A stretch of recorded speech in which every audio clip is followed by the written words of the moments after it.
Paano nga ba makipaglaro o laruin ang alagang pusa? Ngayong araw nga. Hindi ako eksperto pero ganito ko laruin yung sa akin. Parang ang sagong pakinggan.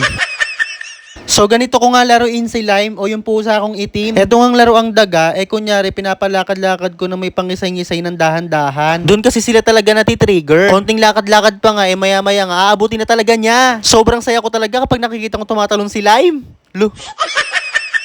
Pero minsan talaga mahirap silang laruin kasi bigla na lang sila nadidistract. Pero kahit ganun, pinipilit ko pa rin makipaglaro o laruin sila para hindi sila malungkot or para hindi sila mainip. Paulit-ulit ko nga lang ginagawa to hanggang sa makuha ko yung atensyon niya ulit. Nga pala guys, bago ko pa makalimutan, si Lime nga pala isang half Himalayan and half British short hair. Oh, di mo kaya, may lahi. Parang ako lang, may lahing bakla.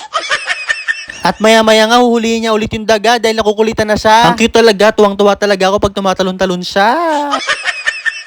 Tapos ginanto-ganto ko ulit yung laruan niya para kunyari buhay talaga yung daga. Sa mga gusto nga pala ng more appearance ni Lime or more vlog with Lime, comment nyo lang yan sa baba. Ayan, tapos kapag nadidistract ulit siya, inuulit ko lang din or gumagawa ko ng ibang step or pinapaikot-ikot ko kagaya nito para makuha ulit yung atensyon niya. At ayan nga, nagharot-harot ulit siya, nakuha niya ulit si daga. Ang saya-saya. Tapos yan, kapag nahuli na niya yung laro ang daga na yan, hindi niya na yan binibitawan. Iniipit niya talaga niya yan na parang buhay talaga. Tapos minsan kinakagat-kagat niya na yan. Tapos gagalaw-galawin ko pa rin yung tali para kunyari gumagalaw yung buntot or gumagalaw yung daga para talaga na-trigger siya. Talagang nilalaro ko palagi dapat si Lime dahil may ugali itong malungkutin, emo, tsaka nagsosolo. May pagka-introvert, ayoko nung ganun, baka mamatay siya o kaya baka malungkot siya ng sobra. So ayun nga, nakarating na nga ako ng kusina, kakapahabol sa kanya nitong laruan pero hindi pa rin niya ako pinapansin kasi nadidistract. May naririnig na tumatahol na aso, medyo natatakot siya. Daig pa nga siya nitong babae na si Tasha na walang pakialam kapag may tumatahol na aso. Kaya naman tinry ko munang laruin to si Tasha. Ito namang si Tasha ay alaga naman ng jowa ko. O kaya mo yung may jowa, iyak ka na naman.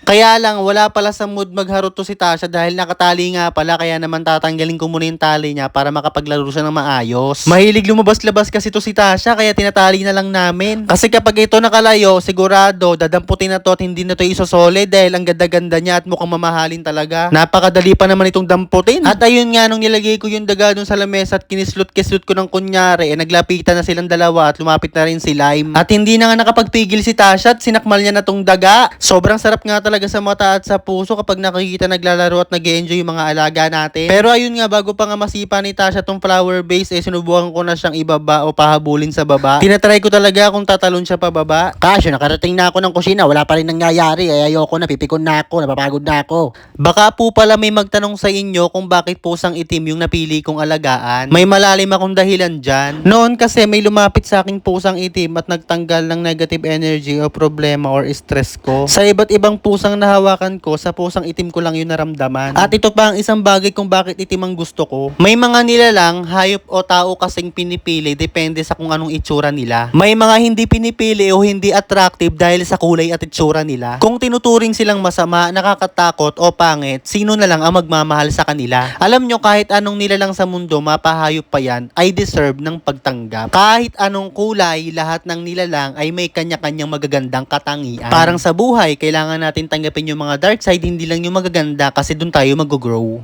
Unya-unya nga, nagutom na naman tong babaeng si Tasha. Pero hindi siya ganun kalakas kumain, madalas hindi niya nauubos. Para nagme-merienda lang siya niyan kasi yung pagkain talaga nila boiled fish at boiled chicken. Shala! Eto nga pala yung litter box nila kung saan sila dumudumi. Malaki siya, kaya naman kasyang-kasya pa rin sila dyan kahit lumaki pa sila. Nakakatuwa nga yung mga pusa na to kasi alam na alam nila yan yung CR nila. Pumapasok nga sila ng kusa dyan, tapos dito naman sila sa taas lumalabas. Tapos yung kulay puti na butas-butas na yan, dyan naman nalalaglag yung mga buhangin galing sa mga paa nila. Tapos ito nga pala guys yung mga storage nila kung saan nakalagay yung mga gamit nila. Andyan yung cat food nila, tsaka yung scooper. Tapos dextrose powder na hindi pwedeng mawala. Andito nga rin pala yung mga vitamins nila kagaya nitong LC-Vit at tsaka vitamins para sa mga balahibo nila. Sama-sama na yan sila dyan. Tapos meron din dyan pampagana kumain. Daig pa nga yung tao na wala namang vitamins. Tapos meron nga rin silang sariling trash bag. Ang cute to. Lu!